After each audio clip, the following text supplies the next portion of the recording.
Allez, jusqu'au bout, Remco qui va finir ce tour. Qui ne remportera pas cette étape probablement. Il va signer une belle performance, allumer du vert en ce jour de fête nationale belge. Les Belges qui peuvent quand même se satisfaire de ce tour magnifique. Il y en a eu des victoires pour Philipsen, pour Remco, pour Victor. Et il y aura le podium bien sûr de Remco Evenepoel qui va prendre la 3e place du classement général. Avec toutes les équipes éditoriales, la technique, 1, 2 et 3. Et en plus il chambre. Où cette image? Ah, il joue, hein. Et il peut énerver. Je comprends qu'il puisse s'énerver. Pas forcément l'humilité de Vingegaard quand il s'impose.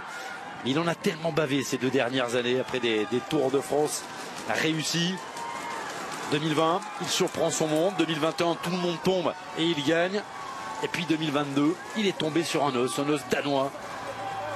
Il en a fait baver en 2023. J'ai presque envie de dire vive 2025 pour avoir une nouvelle explication entre ces deux-là et un Remco peut-être encore plus au contact. Ah, il finit en difficulté.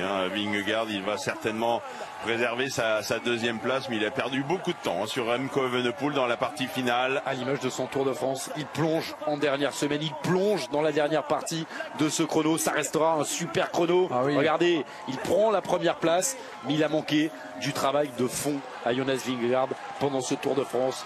Et ça, on s'en doutait. Mais on aurait pu croire aussi que cet homme allait craquer parce qu'il va réaliser le doublé Tour de France, Tour d'Italie.